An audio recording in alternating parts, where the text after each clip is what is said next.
Voilà, il est 18 heures passées. Bonsoir à tous. Bienvenue pour ce rendez-vous mensuel, ce webinaire qui va présenter les options négociables. C'est une thématique qu'on aborde régulièrement, au moins une fois par an. Ici, on va aborder vraiment les principes de base. On va essayer de pas être trop compliqué dans la description. Parmi les nombreux participants, actuellement vous êtes plus de 120 d'ailleurs sur cette écoute webinaire.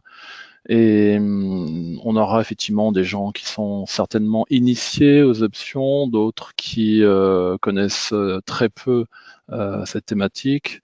Donc c'est toujours compliqué de pouvoir, je dirais, expliquer les options à des gens qui ont des cultures et des compétences complètement divergentes. Néanmoins, on va essayer de présenter les choses de manière simple, j'espère. Et n'hésitez pas à poser des questions si les termes vous paraissent un peu complexes. Je vais essayer d'être le plus précis possible et on va pouvoir commencer d'ici quelques secondes. Voilà, les participants continuent à arriver. Donc, bienvenue à tous et puis nous allons démarrer.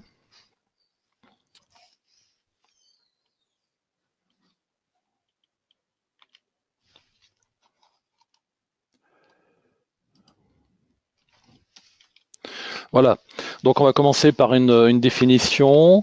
Le mot option vient du latin optio qui signifie droit. Donc là, on va évoquer bien entendu cette notion de droit.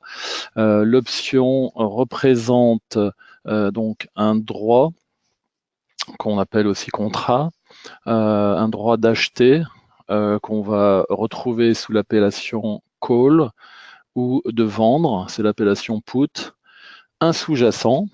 Donc là, on va s'intéresser, dans le cadre des options négociables, on va s'intéresser essentiellement aux actions et aux indices.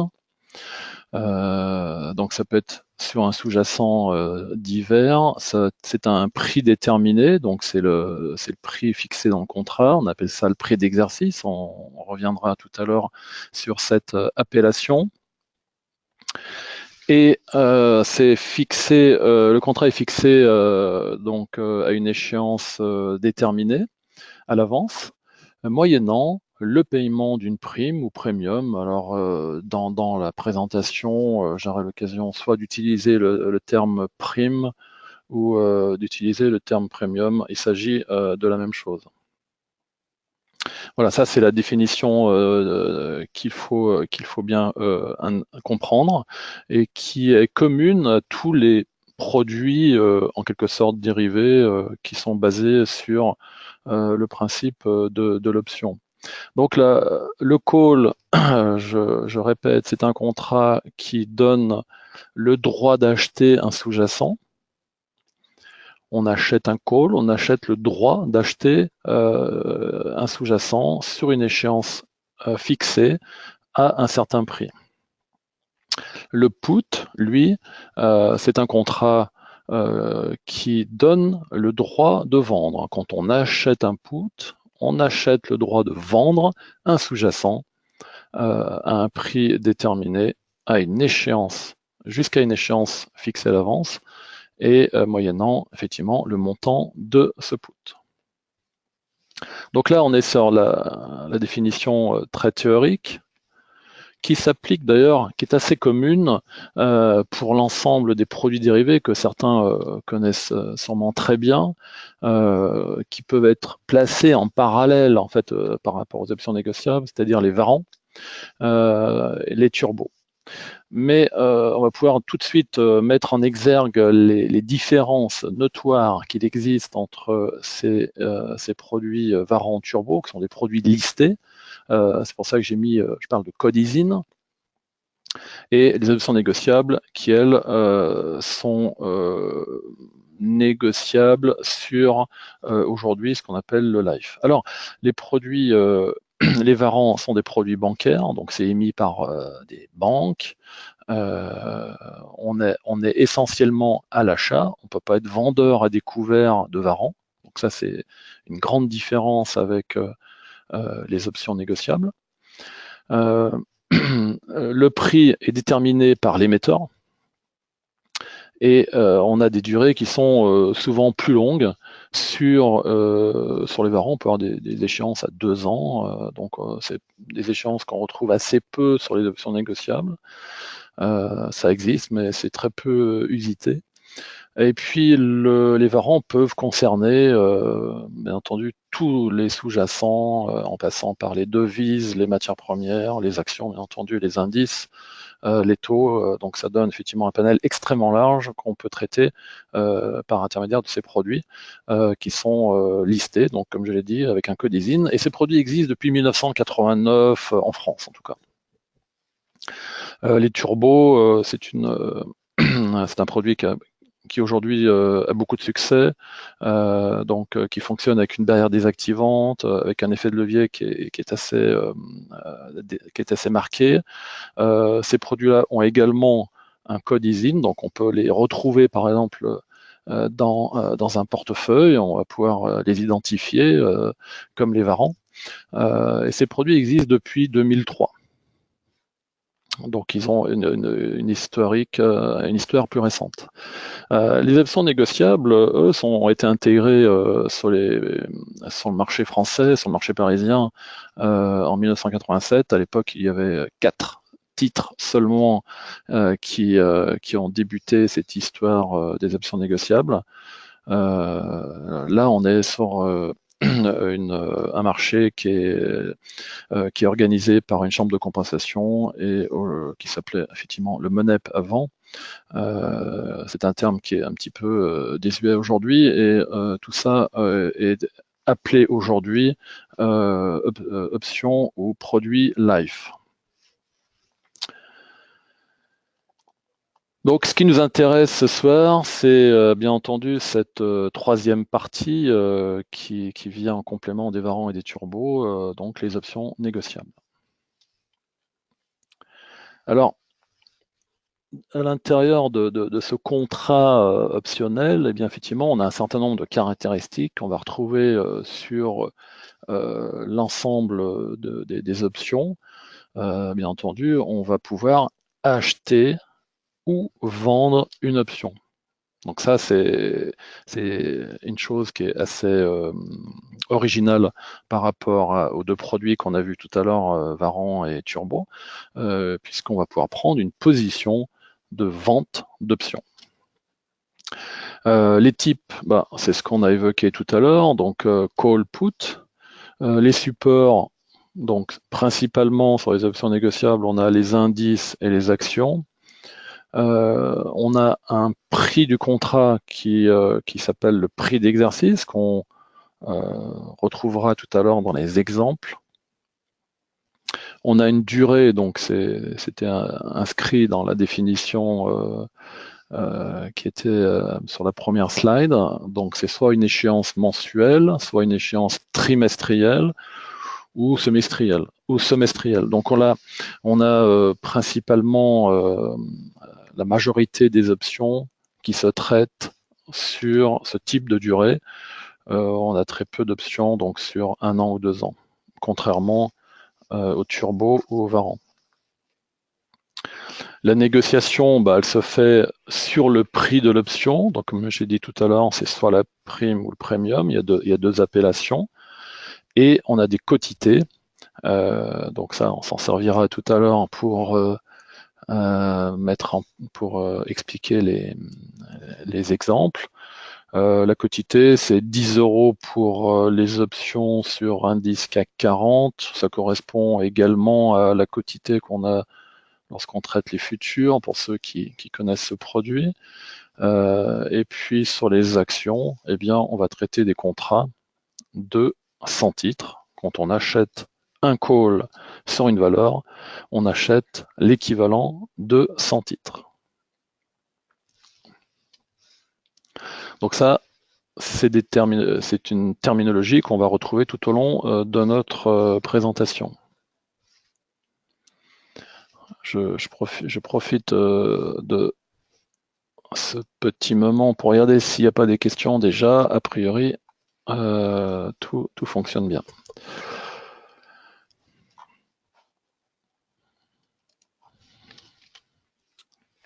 Alors, pour mieux comprendre comment, je dirais, on appréhende une opération sur les options, on va prendre un exemple assez simple. On va imaginer qu'on a une espérance de hausse sur le titre Renault. Renault qui cote autour de 85-86 euros, je crois.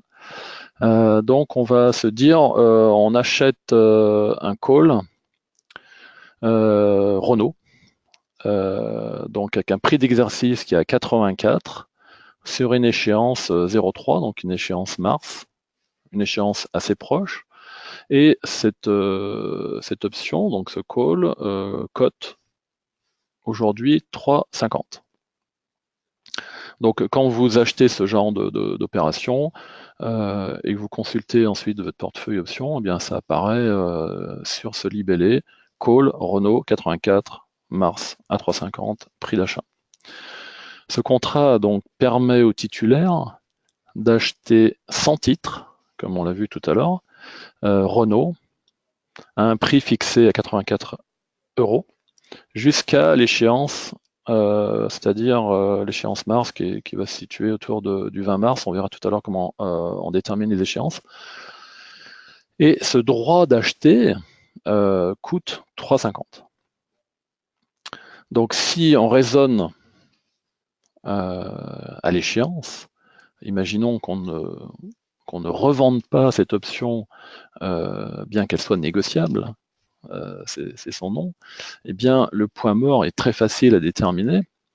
Il s'agit d'ajouter au prix du contrat, c'est-à-dire au prix d'exercice 84, le montant de la prime, ce qui vous fait un point mort à 87,50. Alors on va me dire, mais pourquoi ce client préfère acheter à 87,50 par rapport au coût de l'action aujourd'hui qui est autour de 85? Tout simplement parce que quand on achète une option à 3,50, on n'est pas obligé de débourser 85 euros fois 100, on va débourser simplement 3,50 € fois 100 et on va pouvoir donc profiter un petit peu de cet effet de levier que donne l'amplitude haussière du titre en ayant engagé en fait une somme beaucoup plus faible.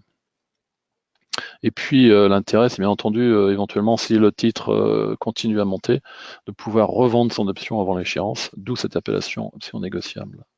Donc on fait des écarts en quelque sorte sur le montant de la prime. Voilà, c'est les possibilités de débouclement dénouement qu'on verra tout à l'heure aussi dans la suite de cette présentation. Voilà, ça c'est les données qu'il faut un petit peu comprendre quand on avance un peu dans la formation option, savoir quand on parle d'un prix d'exercice, d'une échéance, d'une option, comment c'est intégré dans le contrat.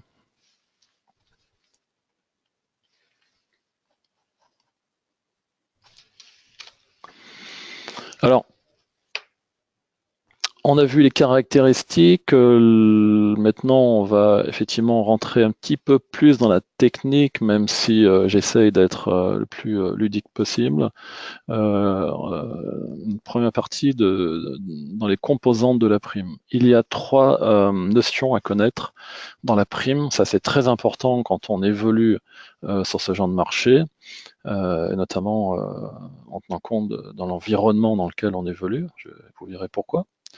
Parce que c'est trois composantes qui peuvent influencer énormément l'évolution de la prime. La première chose, c'est ce qu'on appelle le delta. Quand on achète une option, Donc c'est très souvent une question qu'on m'a posée, parce que j'ai travaillé pendant une quinzaine d'années en fait sur ce marché-là. Les clients qui voulaient intervenir et acheter des options ne savaient pas trop en fait quel prix d'exercice acheter, parce que quand on arrive en fait sur un sous-jacent, et il y a une dizaine de prix d'exercice qui est proposé. Sur Renault, on peut acheter du call 84, du call 85, 86, 88, etc. Ou du call 80. Donc c'est important de savoir lequel acheter en fonction, je dirais, du potentiel qu'on imagine sur le titre. Alors, c'est là que intervient la notion de delta. En fait, si vous voulez acheter un delta élevé, le delta, c'est la variation de l'option par rapport à la variation du sous-jacent. Donc, plus on s'approche de 1, et plus l'option va évoluer en corrélation avec le prix de l'action. Et à l'inverse, plus on s'approche de 0, et plus la variation de l'option sera faible par rapport à l'évolution de l'action ou de l'indice. Alors, c'est pour ça que c'est important de situer ces prix d'exercice. Donc, si on regarde par exemple des prix d'exercice qui sont ce que j'appelle in the money, donc dans la monnaie, c'est le cas de Renault qu'on a pris tout à l'heure, puisqu'on avait un call 84 alors que l'action cotait 85.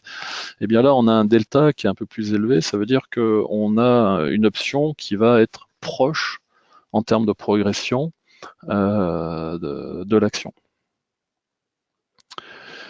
Si on achète une option qui est à la monnaie, c'est-à-dire pratiquement au même prix que le cours de l'action, on aura un delta autour de 0,50.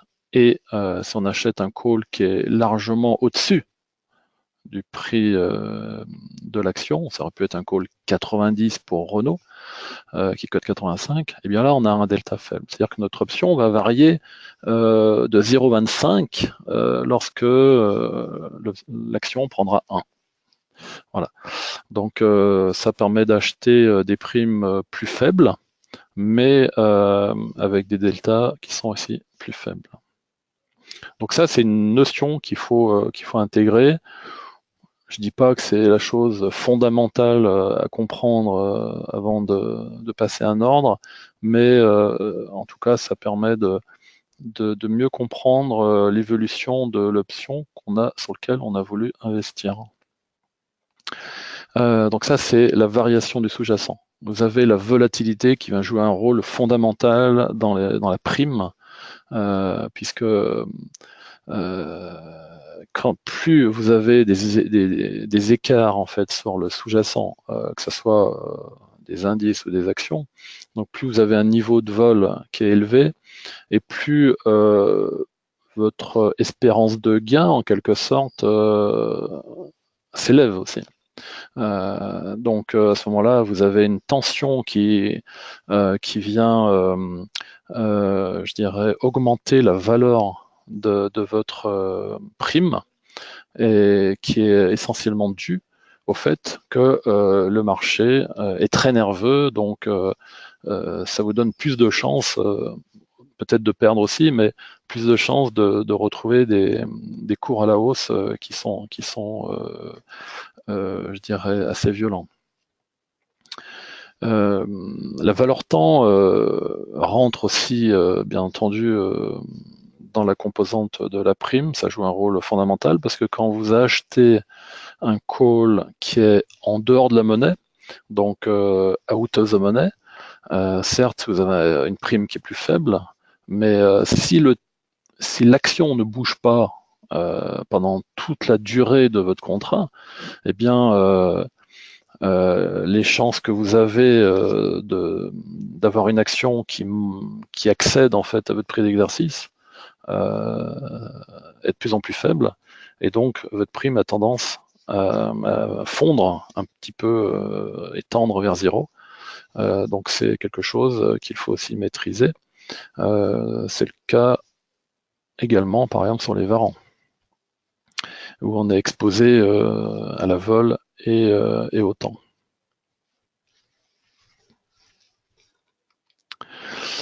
Ces trois composantes, je les ai représentées avec des termes grecs. Hein. C'est tout simplement parce que si vous rentrez un petit peu dans la littérature des options, on parle souvent des Grecs. Donc c'est le delta, on l'a expliqué, le vega, c'est le montant de la volatilité, et le θ, c'est valeur temps. Vous verrez tout à l'heure que quand on évoque les stratégies de vente d'options, eh bien, on se met en quelque sorte vendeur de temps, et on peut, avec les options, jouer par exemple une stabilité du sous-jacent ou une baisse en vendant des calls, par exemple. Donc, peu importe si le titre bouge pas ou baisse, ce qu'il faut, c'est qu'il monte pas rapidement, en tout cas. Et vous, ce que vous jouez, c'est la diminution de la prime, surtout si on est sur des primes qui sont en dehors de la monnaie, pour jouer sur le gain du temps.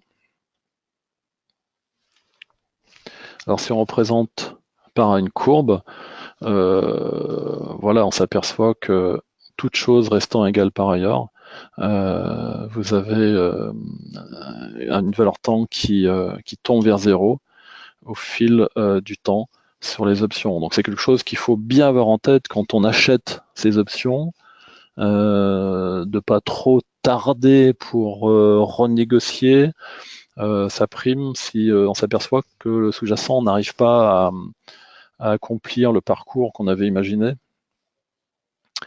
Et de ce fait, eh bien, il ne faut pas avoir peur de déboucler, des fois même en perte, parce que le scénario ne s'est pas produit. Et à vouloir trop attendre, on peut effectivement tout perdre. Et donc c'est aussi l'avantage d'aller sur des options qui sont plus dans la monnaie, où là on aura moins de valeur temps. C'est ce qu'on va voir prochainement. Voilà. On a parlé de volatilité, de valeur temps, mais ce qui est important aussi de comprendre, c'est comment se décompose une prime. En l'occurrence, on va prendre un exemple sur l'action Orange. C'est ce qu'on appelle la valeur intrinsèque. La valeur intrinsèque, c'est la différence entre le cours du sous-jacent, donc le prix de l'action, et le prix d'exercice qui correspond au contrat qu'on a négocié. Donc, la prime est donc égale à VI, donc valeur intrinsèque, plus cette fameuse valeur temps qui vient compléter la prime, mais qui se réduit avec le temps. Donc si je prends un exemple concret, j'achète un call, je prends l'action Orange, cote 14 euros.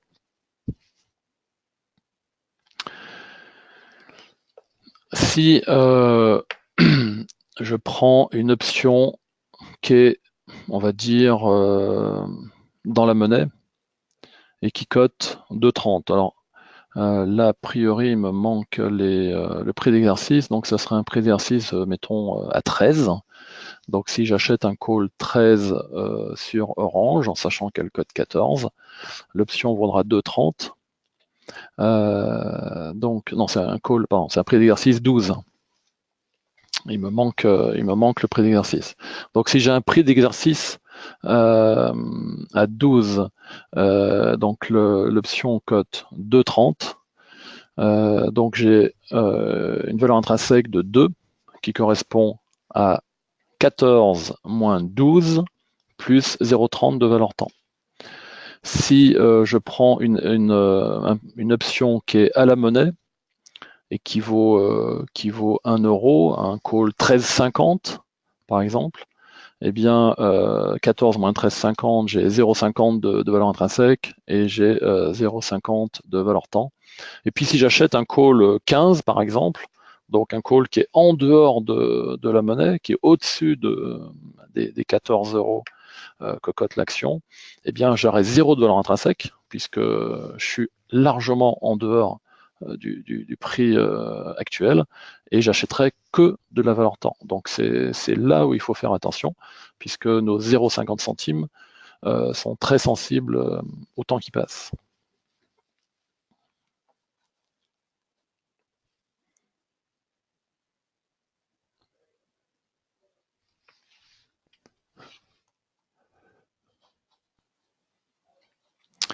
Alors, bon, il y a des questions qui arrivent, c'est pas étonnant. Donc la date, on verra tout à l'heure la date d'échéance, on verra comment comment elle est déterminée. Je n'ai pas bien compris le point mort. Je reviendrai sur le point mort avec les graphiques, largement au-dessus de quel pourcentage? Alors ça peut être 2, 3, 4, 5% au-dessus du... c'est Eric qui me demande à partir de quand, à partir de quel niveau on doit effectivement acheter une action en dehors de la monnaie.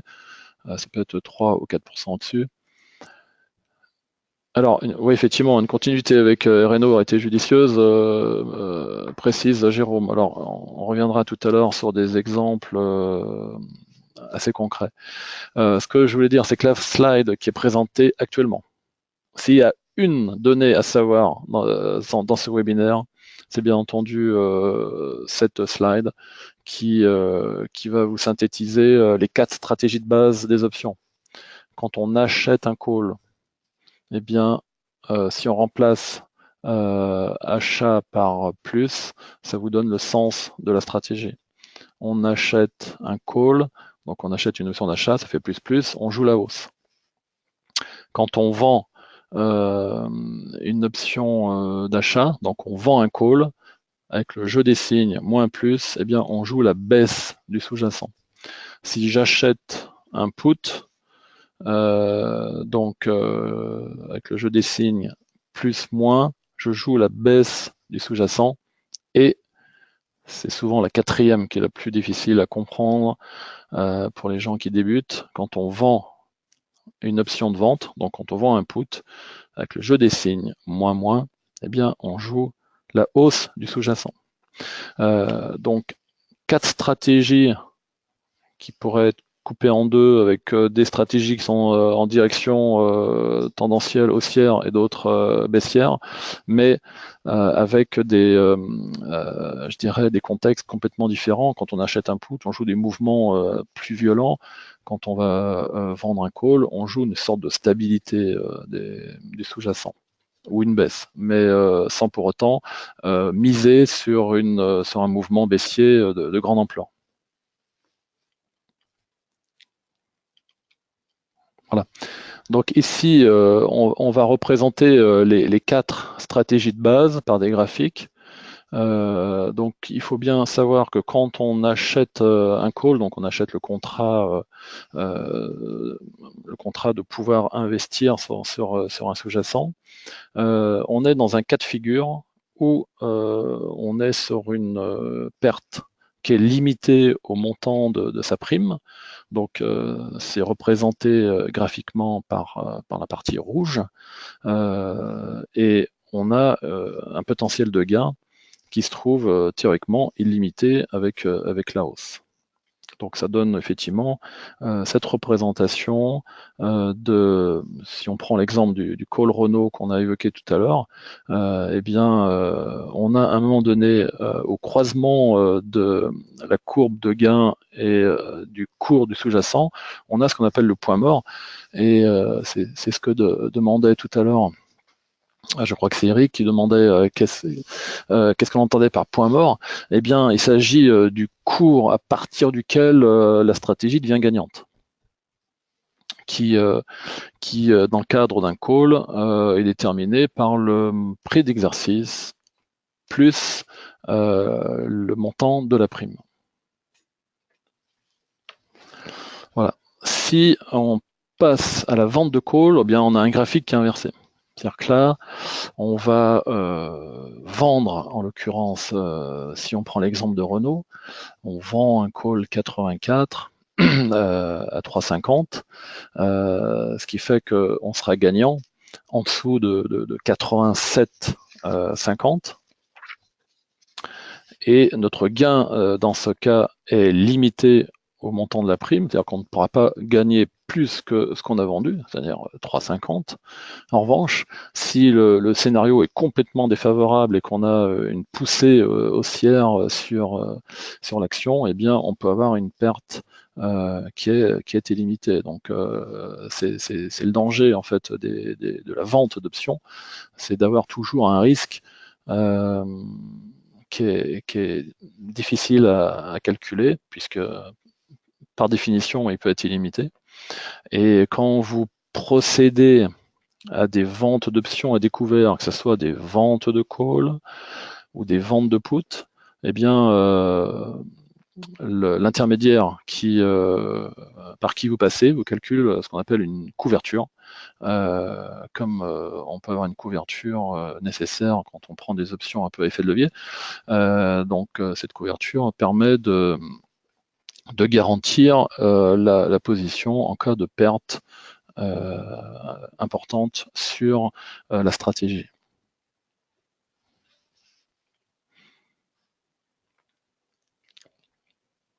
Alors, Jérôme me demande, le sous-jacent est le cours réel de l'action. Non, le sous-jacent, c'est l'actif, en fait, c'est l'action. Alors,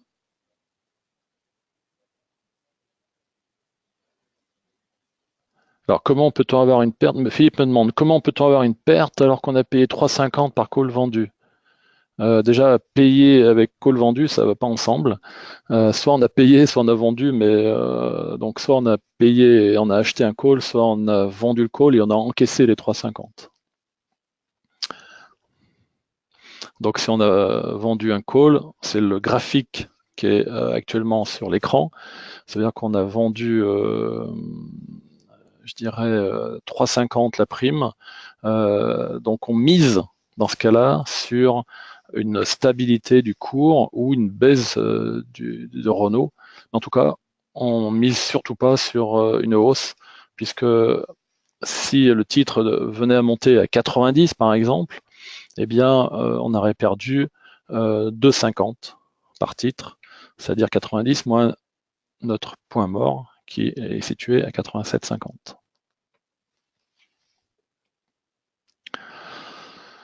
Troisième stratégie, donc là on est sur les puts, donc je rappelle que les puts c'est le droit de vendre, hein, donc on va, quand on est acheteur d'un contrat avec le droit de vendre, eh bien on mise plus sur la baisse effectivement que sur la stabilité ou la hausse du sous-jacent.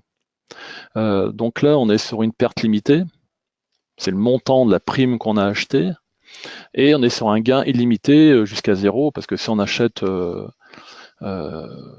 Renault, si on achète un put Renault, par exemple, un put 80 sur Renault qu'on va payer 3, eh bien, on pourra gagner que 77 en fait, 80 moins les 3 qu'on a payés.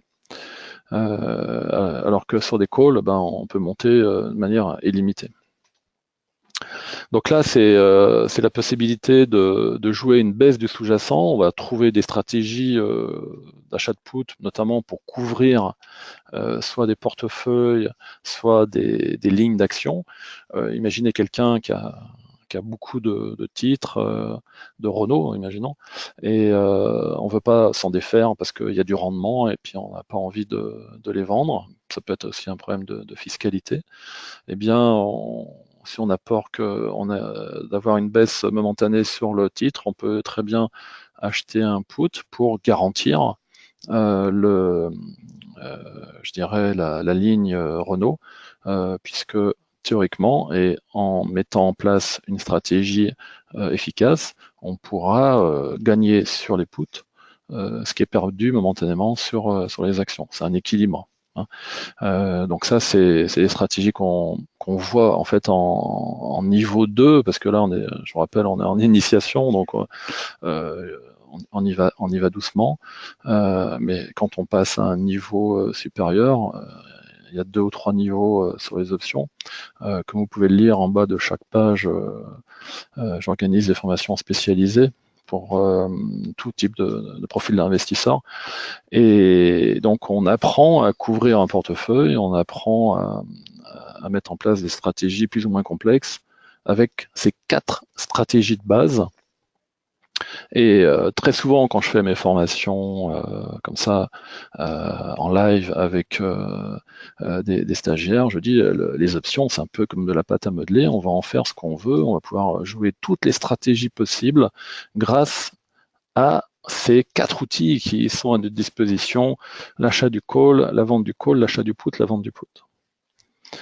Donc là, on est vraiment sur un premier contact pour certains et une initiation. Et je crois que c'est très intéressant d'approfondir un petit peu tout ça, puis de voir toutes les possibilités qu'on a, qu'on peut adosser à des portefeuilles pour amortir les chocs de marché ou pour donner un petit coup de booster en fait sur les actifs en cours.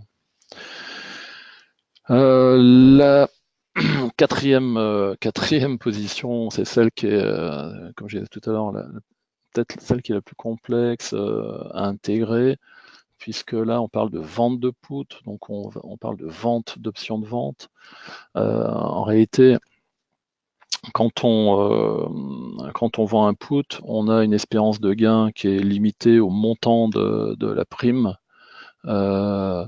Et puis, on a une perte en revanche qui peut être jusqu'à 0 si on vend un put 80 sur Renault.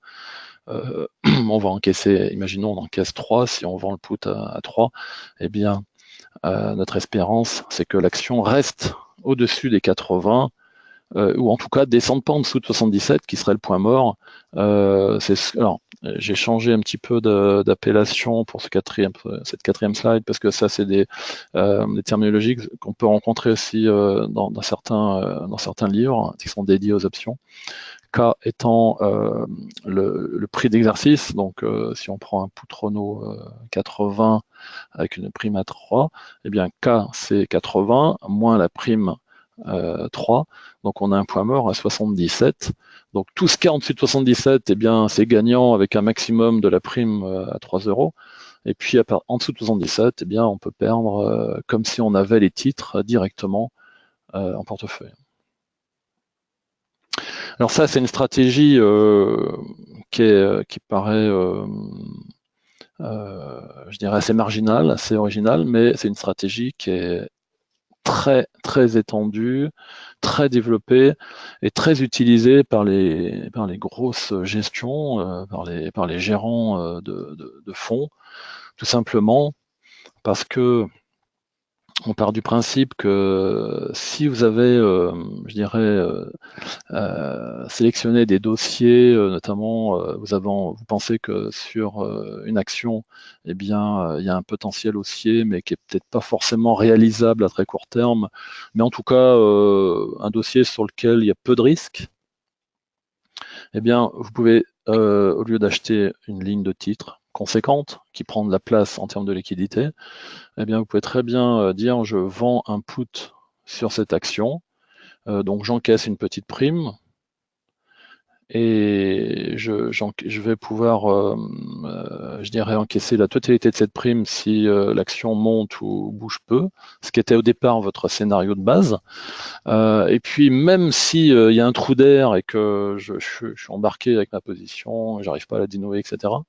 Dans le pire des cas, ça me fait acheter des titres à 60, enfin un prix beaucoup plus bas que le prix actuel. Donc les gérants n'hésitent pas à faire ce genre de stratégie parce que quand ils sont obligés de liquider le contrat, eh bien ils achètent dans des conditions qui sont meilleures que celles du marché le jour où ils ont passé cette stratégie en place.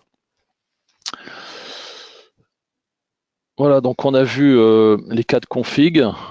Maintenant, on va parler de débouclement compensation. Alors, quand on achète un call, quand on achète un put, quand on vend un call, quand on vend un put, comment ça se passe si, donc, soit effectivement, on revend cette option ou on la rachète. Si on l'a vendue à 3, on peut la racheter à 1. Si entre-temps le scénario c'est bien passé. Donc, on va dire que 90% des opérations sont dénouées comme ça avant l'échéance. Hein. D'où cette appellation option négociable. C'est la revente, donc avec le rôle des market makers qui est déterminant, puisque c'est ces gens-là qui fournissent les prix, les fourchettes. Donc l'intérêt, c'est d'avoir un maximum de liquidité. Et tout ça sous contrôle des autorités de marché, de la compensation.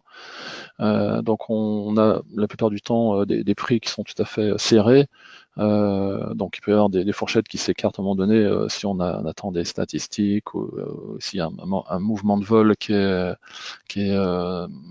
très marqué à un moment donné, mais globalement c'est un marché extrêmement liquide. Donc si on est acheteur de call et qu'on garde son option et que le titre évolue positivement, eh bien on peut soit exercer, c'est-à-dire on va transformer notre call en achat de 100 titres. On va prendre des exemples tout à l'heure, on a des craintes. Et puis on peut, si on est vendeur, on est assigné. Donc c'est la terminologie que je voulais mettre en avant ici. Exercice, assignation, exercice, j'achète, c'est moi qui décide d'acheter. Assignation, je suis obligé d'acheter. Ça peut être des compensations, donc cash pour les options sur indice, on verra l'exemple tout à l'heure. Ça peut être abandonné tout simplement. J'achète un call 90 sur Renault, je paye ça à 50 centimes. L'action finit à 85, il ne se passe rien, j'ai perdu mes 50 centimes, on n'en parle plus, le contrat est abandonné et on passe à une autre échéance. Alors les dates de compensation, on m'a posé la question plusieurs fois, c'est toujours le 3e vendredi de chaque mois. Donc quand on achète une option sur mars, eh bien ça sera le 3e vendredi du mois de mars. L'heure de compensation, soyons précis, sur les indices, eh bien, on va compenser entre 15h40 et 16h, donc c'est pendant ces 20 minutes que la compensation se fait avec une moyenne pondérée des cours qui donne à 16h un cours de compensation à partir duquel on compense toutes les options et tous les futurs qui sont sur cette échéance-là. Sur les actions, eh bien, on prend le cours de clôture de 17h30 de ce 3e vendredi. Voilà, donc des exemples de compensation. J'ai acheté un call orange 15 mars, j'ai payé ça 30 centimes. Le cours, sachant que la compensation est donc le 16, le compensation est le 16 mars. Alors, il ne faut pas confondre 16 mars et 15,03 qui est le prix d'exercice. C'est un call qu'on a pu acheter il y a un mois, mais on a acheté un call 15 et non pas le 15. Donc là, le jour de la compensation est 17h30, donc Orange termine à 14,25 €. Donc si vous n'avez pas renégocié, si vous avez toujours ce contrat, eh bien il s'agit d'un abandon, puisque le cours de l'action se situe en dessous de 15 €, donc vous n'avez aucun intérêt à acheter à 15 €, puisque le cours de l'action est à 14,25. Donc là, vous perdez donc les 30 centimes de la prime, multiplié par 100 qui était la quotité, multiplié par 1, puisqu'il s'agissait de un call. Donc vous perdez 300 €. Si vous avez acheté 5 calls CAC, 5260 mars, vous avez payé ça 30. On a vu que la compensation se passait jusqu'à 16h le jour le 3e vendredi.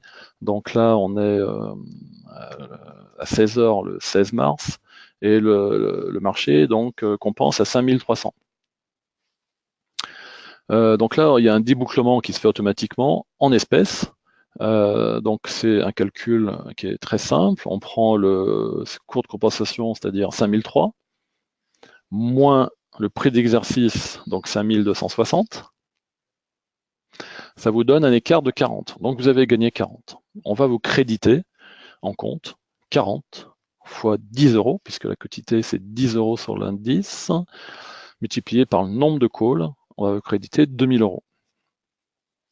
Et le résultat fiscal sera donc de 40 moins 30, puisqu'au départ vous avez payé ce call 30, donc le résultat fiscal sera de 500 €.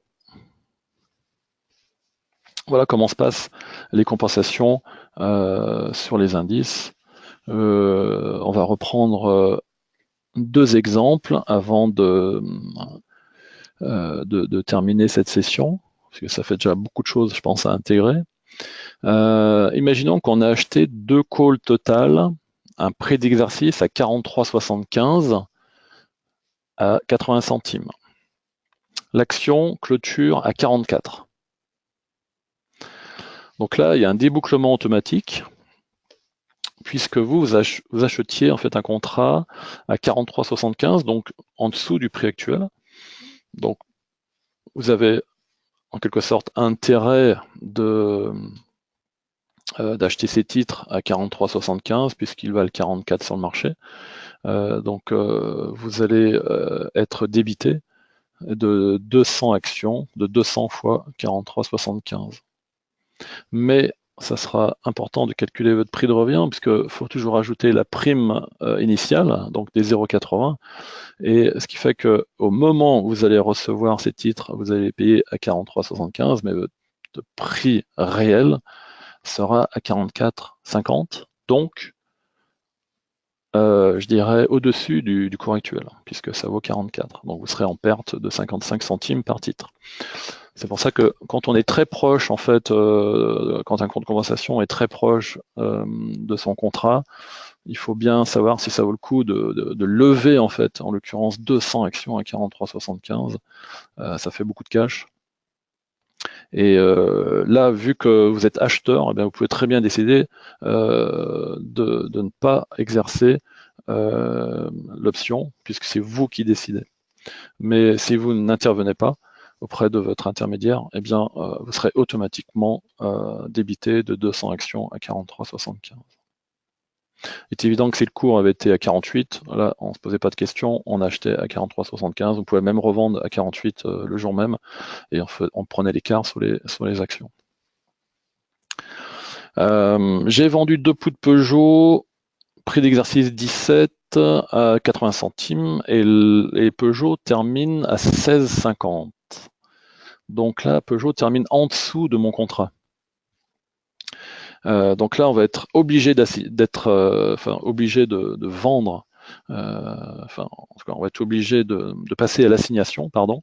On a vu que l'exercice, ça concernait les acheteurs de call ou de put, et les assignations concernaient les vendeurs de call ou de put. Donc là, on est vendeur de put, donc on va subir une assignation puisque c'est défavorable pour nous. Donc on va être obligé d'acheter 200 titres à 17, puisque c'était le contrat, on s'engageait en quelque sorte à acheter 200 titres à 17 jusqu'à fin mars. Et en l'occurrence, on va avoir un débit donc de 200 Peugeot à 17 euros, mais en n'oubliant pas qu'on a quand même encaissé 80 centimes au départ et que le prix de revient en fait par titre se situe à 17 moins 0,80 à 16,20, donc on est gagnant par rapport au prix actuel de 16,50. Voilà. Donc on peut imaginer que cette stratégie, quand elle a été mise en place, l'action pouvait valoir éventuellement 18 ou 19. Donc on voit très bien dans ce cas de figure. Ça, c'est des stratégies qu'on développe, comme je l'ai dit, dans des niveaux un peu plus perfectionnés. Eh bien, c'est des situations où on avait plus intérêt effectivement à vendre un put que d'acheter les titres qui à l'époque valaient 18 ou 19. On aurait perdu pratiquement 2 ou 3 euros par titre, alors que là, on est même gagnant dans un mouvement qu'on avait vu plutôt à la hausse il y a quelque temps, mais qui nous a pas donné raison. Mais par le jeu de cette option, eh bien, on va se retrouver sur une ligne qui est flat et légèrement gagnante.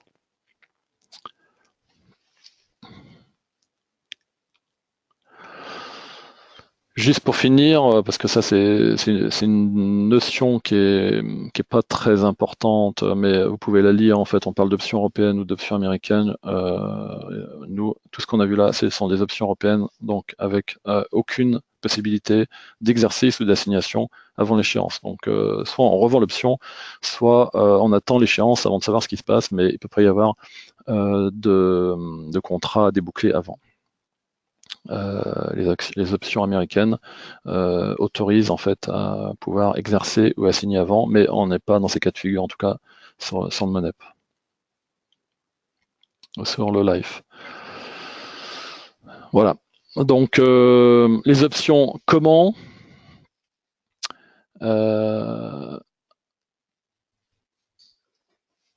Donc aujourd'hui, pour pouvoir pratiquer les options, eh bien, vous pouvez le faire avec notre partenaire Bink. Je vous rappelle que nous avons monté ce partenariat il y a quelques mois. En passant par Zone Bourse, eh bien, vous ouvrez un compte chez Bink et vous pouvez euh, je dirais même transférer vos portefeuilles. En tout cas, vous avez accès dans ce cas de figure à 3 mois gratuits à notre service premium. En passant par notre site, vous allez dans offres de courtage, vous avez même tous les tarifs concernant par exemple le prix des options. Et vous pouvez donc trouver un cadre, je dirais, adapté pour l'activité option. En n'oubliant pas que, effectivement, Zone Bourse, eh bien, nous mettons en place des formations qui sont personnalisées sur des produits un petit peu sophistiqués comme les options, avec la possibilité d'avancer un petit peu dans les niveaux. Donc, n'hésitez pas à nous contacter. Et je regarde si effectivement il y a des questions qu'on peut mettre en avant, sachant qu'on est déjà à 50 minutes du webinaire. Le coût approximatif, c'est autour de, je crois que c'est 2 euros, je voulais pas dire de bêtises, mais chez Bink, il me semble qu'on a 2,50 € le prix d'un call ou d'un put. Donc si vous faites 10 calls, ça fait 25 euros. Bon, les coûts de la formation, là, c'est des formations qui sont personnalisées en one-to-one très souvent. Donc là, on est sur des coûts qui sont à étudier en fonction de vos besoins. Pour ça, n'hésitez pas à me contacter. Donc le numéro s'affiche en dessous, 04 82 53 04 38. Voilà, ça fait mettons 50 minutes qu'on fait ce webinaire, c'est assez costaud, je l'avoue. Vous êtes toujours aussi nombreux et encore une fois, merci. Je ne sais pas si ça a pu correspondre à votre attente, en tout cas je l'espère. En tout cas, ça vaut le coup de développer cette thématique. Il y a des choses vraiment intéressantes à mettre en place, adossées au portefeuille. Voilà, c'était un petit peu le message que je voulais transmettre sur ce premier webinaire. Voilà, je vous remercie en tout cas de votre attention, d'avoir été aussi nombreux pendant tout le webinaire. Et puis, je vais de toute façon récupérer toutes les questions qui ont été posées. Je vais pouvoir répondre demain par mail. N'hésitez pas à me contacter.